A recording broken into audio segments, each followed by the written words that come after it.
Hello, and welcome to California Bountiful. I'm your host, Aubrey Aquino. On this episode, we're highlighting some of our favorite farm visits, starting with Lundberg Family Farms in Richvale, where they've been rice obsessed since 1937.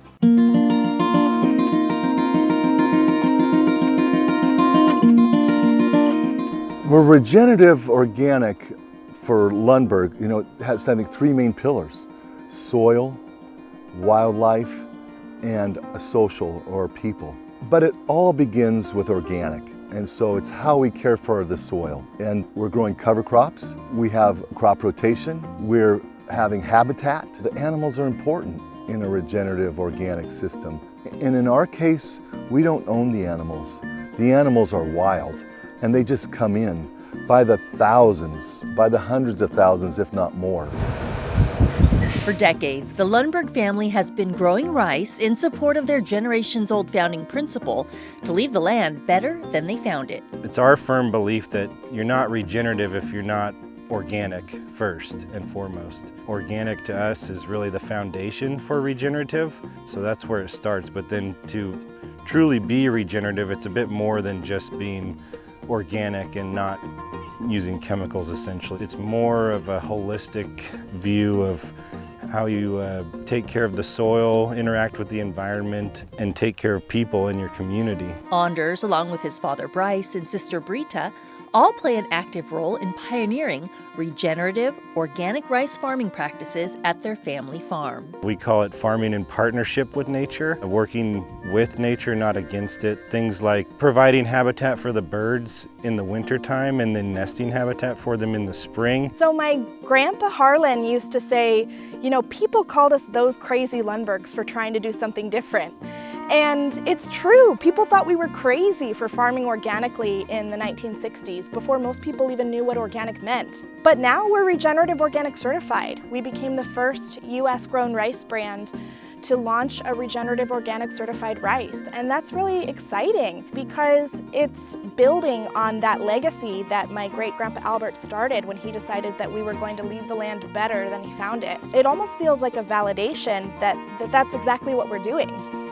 By building soil health, providing habitat for hundreds of species, and really taking care of the community around us. And the family is going the extra mile to prioritize the health of their soil and support the ecosystem in and around their rice fields, starting with baby ducks. I know that you're probably wondering, what do ducks have to do with growing rice?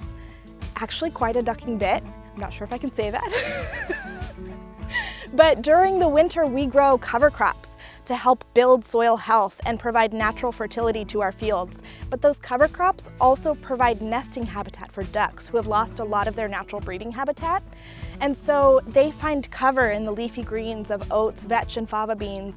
And so before we start our tractors to prep the fields for planting, we work with our friends at California Waterfowl Association to rescue the duck eggs by hand and transfer them to a duck sanctuary where they are incubated, hatched, raised, and released back into the wild. So when Lundberg finds duck nests in their fields, they strap on their hip waders and hand carry the eggs to safety. It's like a giant Easter egg hunt. You kind of tread carefully into the fields and you all line up holding a rope with cans affixed to it.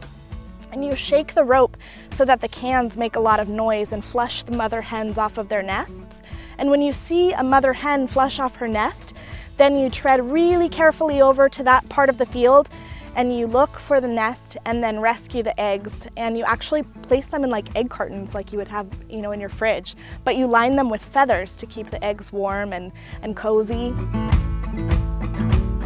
It seems small, rescuing, one egg at a time, but over the years that adds up to, 30,000 eggs. And so think of the impact that we're having at scale. It's really meaningful because it's a reminder that we're all connected, right? We share these fields with hundreds of species, and the way that we farm not only impacts those species, but also has the potential to impact the broader environment around us. There's over 230 species that use our fields for their home at some point of the year or some all year long. And baby ducks, I think, are one of the best stories that we have as far as if we care about ducks and saving baby ducks that much, just think how much we'll care about our rice. The average consumer doesn't have the opportunity to be a farmer or to make decisions out on land and taking care of the environment directly, but they have a choice in which products they buy. And that choice, they can use that to support others like us who are trying to do the right thing when it comes to tending to the land and farming regeneratively.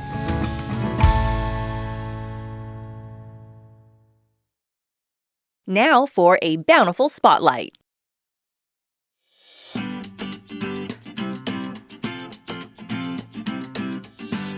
That's Waylon and Willie. Joined us about a year ago. We were in need of some guard dogs. So Waylon, he's the bigger one. He's dominant, but a teddy bear. He's a softie. Willie, kind of wiry. He's mischievous. He's the one that, hey, come on, let's break out. Come on, brother. They're two different dogs. We've had multiple trucks stolen, ATVs, vandalism, chemicals, farm chemicals stolen, diesel, gas. Finally, the sheriff said, hey, since you got a fence now, you might think about getting some dogs. Tricia, the executive director of Tulare County Farm Bureau, is a big dog person, and so I reached out to her and said, hey, I need a dog. And she says, nope, you need 2 dogs. My husband and I became their foster family, and we named them Waylon and Willie, the Outlaw Brothers. And they lived at our home in Exeter for about 5 months before we made this match for Zach Stuller. They're nocturnal. They bark at every noise you can possibly imagine all night long. They will definitely make this their domain, and they will run off anyone that is not supposed to be there. They run free and deter bad guys. If they don't know who you are at midnight, I wouldn't want to jump the fence and see what's in there. And they're big, they're over 150 pounds. You cannot argue that these are not essential ag personnel to High Sierra Ag's operation. The fact they won, I think it's because they're unique, maybe because there's 2 of them, they're brothers, they were rescue dogs. Some may say they don't really do anything, but they do protect farm. They do, they deter burglars and bad guys, and they do a really good job of it, and we've gone over a year without having that done. It's pretty good for me.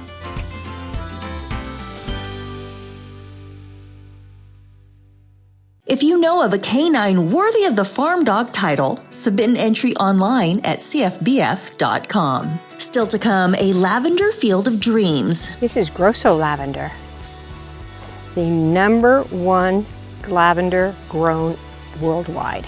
But first, we're going to spice things up in Boonville. We want to grow peppers that dry really well, that taste really good, that you can add to a lot of different food. California Bountiful is brought to you by the California Farm Bureau.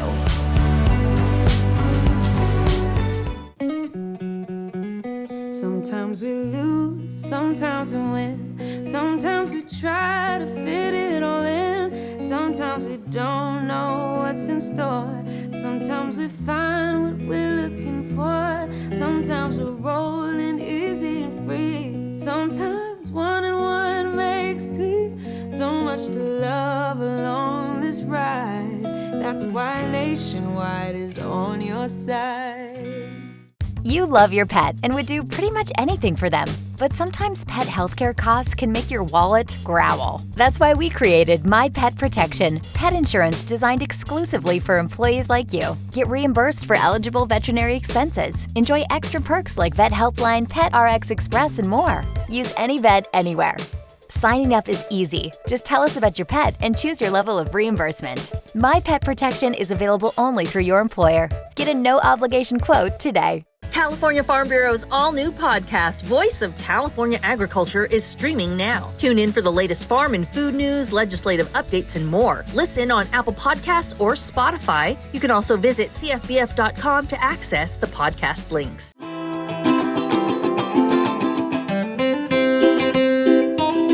So we are in Boonville, California, in Anderson Valley in Mendocino County at Boonville Barn Collective. And we are a 10-acre farm that mostly produces specialty chilies, but we don't sell anything fresh. We harvest everything by hand and dry every single one of those peppers either into a whole dried chili, a chili flake, or a chili powder. So we have the peppers, we also grow dry beans, some strawberries, and olives for olive oil. Francisco Mena is the founder and owner at Boonville Barn Collective, where they've been producing distinctive chili powders for more than a decade. This is a really great region for growing chilies because it gets really hot during the day in the summer, usually, and cools down at the night, so the plants get a little bit of a reprieve. And while it's not a great place to grow incredibly hot peppers, because they need a lot more days of heat to develop all of their strong heat flavors and to become fully ripe, we're really growing chilies for their flavor. We're able to start the chilies from seed in our greenhouse in February, and then bring all the plants out to the field at the middle of May, get them planted in the ground, and then really wait till every pepper out on the field is fully ripe before we harvest anything. And that generally happens mid-September, most of October, and even early November. So it's a really full year growing season compared to trying to get the first fresh chili to market in the middle of July. So the main chili that we grow is the Espelette chili. It's originally from France, the Basque region of France, and it's used for piment d'Espelette chili powder. And we started growing this about 12 years ago after the restaurant that I was working at used a lot of the French piment d'Espelette in the kitchen, and we wanted to try to grow something ourselves to be able to have our own California-grown Espelette chili. So we got some seeds, started growing it, and 12 years later we've made a full business out of it. Since these peppers are California grown, they were given a local moniker. We call our chili powder Piment de Ville as being the pepper of Boonville. And Espelette chili powder is a little sweet, a little spicy, and you can think about it really as an all-purpose chili that's going to add a lot of good flavor and bottom notes to the dishes that you're making instead of a high heat on the top of something. So we use it in place of black pepper. We use it on anything that we're going to add salt to. You can use it in sweet applications, savory applications. It's a really good all-purpose chili that is getting more popular with home cooks, which we love, and it's also a really popular chili powder for chefs to use across the country. We started with 15 plants, and at our peak we've had I think about 70,000 Espelette chili plants in the ground, which it's a lot. It's a lot of peppers to be harvesting. It's a fun thing to grow. It's also hard to grow something that a lot of people don't necessarily know about.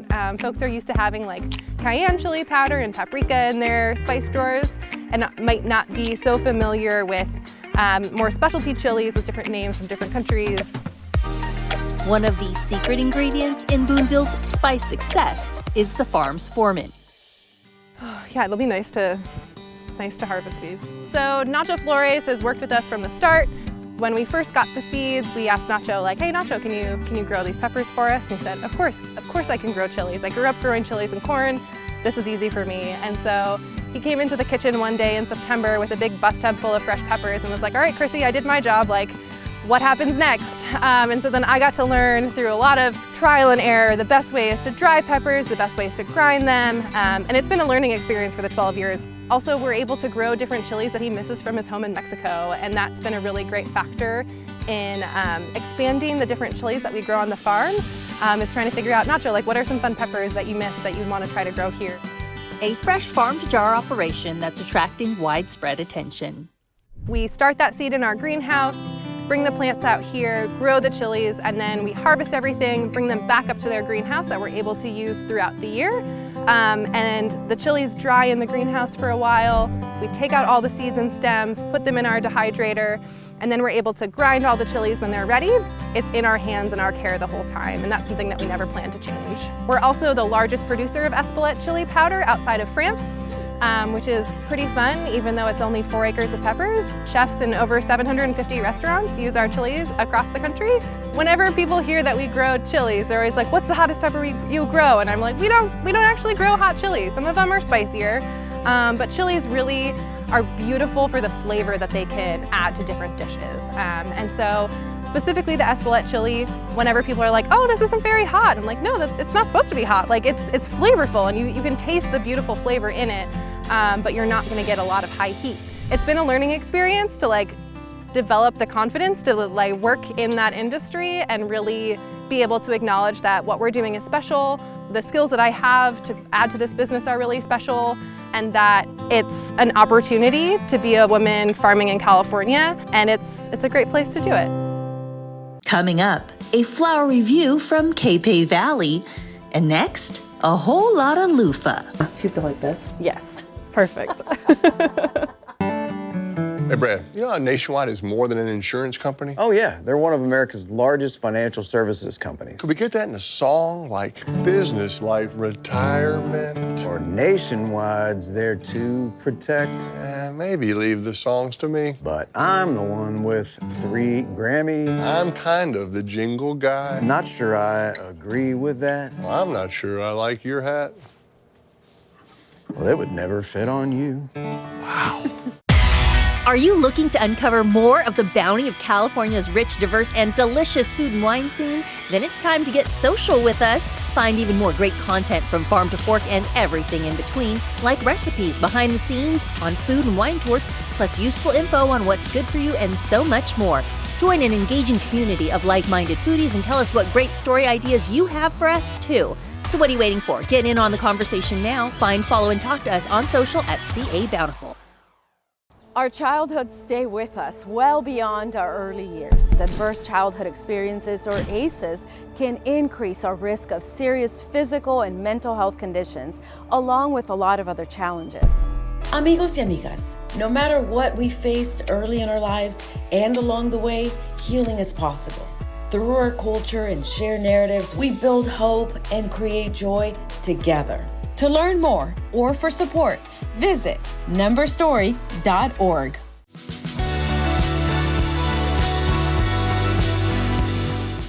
When you hear the word loofah, you might think of this, a product you'd use in the bath or the shower. But did you realize that this loofah started like this? It grows on a vine and in a farm.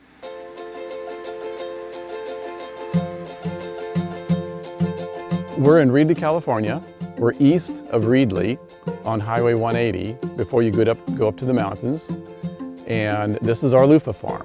As far as plants go, we probably have about 1,000 to 1,500 plants growing, and each plant produces up to about 20 loofah per year. They are subtropical, and so if it didn't freeze here, we wouldn't have to replant every year. We'd plant maybe every 5 or 6 years, which would really be great. But we have what we have, and we're grateful for what actually grows here.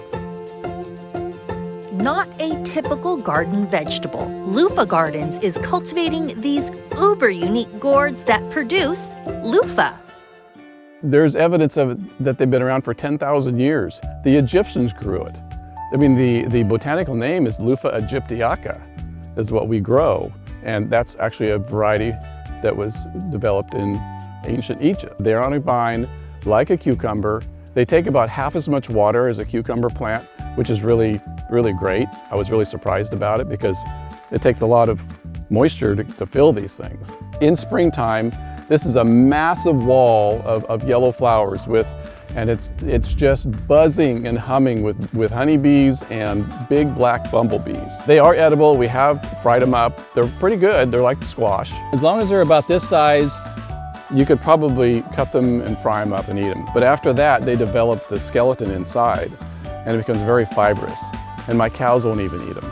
They'll chew them a little bit and spit them out. And on this farm, it's what's on the inside that counts. When they're yellowish, you can tell because they've lost all the weight. When they're green, they're very heavy. This one's probably 5 pounds. This one's probably 3 ounces. So all the moisture goes back into the plant quite rapidly. This one here, see how much moisture there's in here. And that, once you take it off the plant, it rots really quickly. A small family operation. It's all hands on deck to get them ready for market. Once they're dry, like this, or they're a little bit yellow, we can pick them. We'll cut the ends off. We'll throw them in a bucket into some bins of water, just straight water, and soak them for a day. What that does, it loosens the skin. You know, I've seen videos of people trying to pick it off with their fingernail. The process is just really time consuming. We put it in water, let it soak for a day, and generally it peels very easy. And then we take a pressure hose and hose all of the pulp and the seeds out. And we have racks and we just put them in the sun for a couple days and they're ready to cut to size. It's their fibrous interior that makes for a good scrubbing sponge and can provide consumers with an aha moment. They normally think it's like corn or bread, and then they get to it and they're like, what is this? And then we explain that, what a loofah is, and then they are always like, is it a sea sponge? I'm like, no, we don't grow them. Like, we grow them on a vine, but we're not like farming animals. So we cut them down per size for body sponges, or we make our own loofah soap. There's some that are softer for face, and there's some that are a little bit more abrasive that we use for dishes. I'm gonna have to try this on my dishes because I hate that sponge smell. And Yeah, then, oh. And then it gets on your hands. Yeah. Yeah, that's pretty soft. We have our Try Me cans. You could try the loofahs so you can see how soft they are. A lot of loofahs that you get, they're imported and they're fumigated very, very hard, but our loofahs soften up, and that's kind of our whole niche. The loofahs are still pretty soft on their own just because the variety that we grow is soft. However, once they get wet, it's like butter. So we have to have the Try Me can so people can feel it. And then people are shocked sometimes because they don't realize that it's wet, or they think it's alive because, again, they think it's like the sea sponge. I'm like, no, it's just the product wet. The curiosity is piqued, and we get to tell them all about loofahs, and 95% of people don't know about earth-grown loofahs. They all think it's a sea sponge. Our loofahs they become very soft, but they're extremely durable. And it surprises me every time too. After the break, we visit Yolo County's premier destination for organic lavender. And the buds open up into flowers. And so in order to have a high rate of essential oil, we want a high rate of flowers. Sometimes we lose, sometimes we win. Sometimes we try to fit it all in. Sometimes we don't know what's in store. Sometimes we find what we're looking for. Sometimes we're rolling easy and free. Sometimes 1 and 1 makes 3. So much to love along this ride. That's why Nationwide is on your side. The California Farm Bureau has protected the diverse agricultural interests in the Golden State for over a century. As part of the California Farm Bureau, you'll add your voice to the combined strength of over 34,000 farmers, ranchers, and families through our state. That means more connections, more influence, and more opportunity to fight for the issues that impact your life. With your support behind us, California Farm Bureau's robust government affairs, federal policy and farm PAC, and legal teams work tirelessly to advocate at all levels of government, protecting and promoting our shared way of life. Together, California Farm Bureau and our members are standing up for farmers, ranchers, and families throughout the Golden State every day, working to cultivate a bountiful future for all Californians.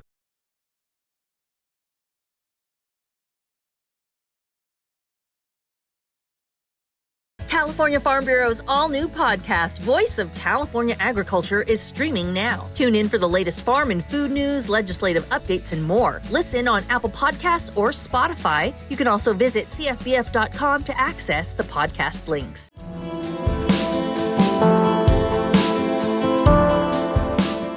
It's pretty, it's purple, and its fragrance is a thing of beauty. We're talking about lavender, of course, and we met a farmer who found her passion for growing it once she retired from city life.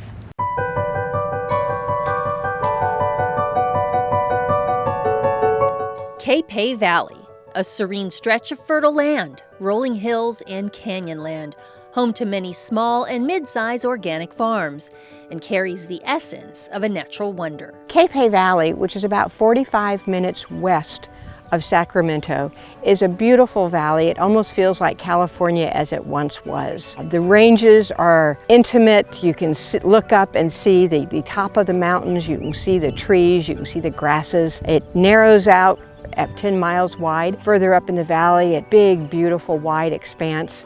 And then it goes back to a narrow valley and goes along the Cache Creek. Sherry Wood is the farmer behind Capay Valley Lavender, whose purple blooms draw visitors for tours, picnics, workshops, and of course the fragrance of it all, a dream she planted at the age of 64. So I started looking for a place where I could go on weekends and have a farm, because I still thought I was going to live in the city. And I wanted it within a 2-hour radius of San Francisco so that my friends would visit me. I didn't want to grow almonds. I didn't want to grow olive trees because it took 5 years to have a harvest. And then I went to a lavender conference and I knew immediately that I wanted to grow lavender. So it didn't require ladders. It didn't require big harvesting equipment. I didn't have to buy a tractor. So I thought that would be easy farming. I go out every day and I take a look at what percentage of a stem is flowers. Since 2017, Sherry's been sowing seeds of love and hard work into her lavender farm. The first couple years on the farm, I was growing lavender, harvesting it, and collecting the dried buds. And they would go into a sachet or maybe fill a bowl in your home for a potpourri. And I finally realized that when it got down to harvesting lavender, that was the most difficult product to harvest, because if the flower opened up too much, you didn't have any buds. The third year, when she invested in a still, everything changed. Now, 90% of our harvest goes to distillation for essential oil. And it's wonderful because I don't have the pressure of harvesting at the right time. With the essential oil, we make all sorts of body products. It's sort of like cooking, but not quite. I used to call it a recipe, but now I call it a formula. We make hand cream, body butter, sugar scrub. We make soap, rollers, massage oil, all these wonderful things because lavender has got wonderful therapeutic benefits. These are proven that it is anti-inflammatory, antibacterial, and antimicrobial. And her purple passion extends beyond that too. I love working with the lavender essential oil. I've made candles, and we also cook a great deal with lavender here. The culinary lavender has a flavor that's sort of minty, sort of rosemary. You don't know what it is. And then when you say lavender, it's like, oh, that's what lavender tastes like. This dream didn't start out to have a farm. The dream started out to have a country home. But 6 or 7 years later, what have I enjoyed most? I've enjoyed the hard work. I've enjoyed creating something. I've enjoyed sketching it out and making it happen. At this time in my life, I can't imagine doing anything different. It's beautiful, it's wonderful, it's rewarding. What's next for Farmer Sherry? Heck if I know. I'll just go along and see what happens.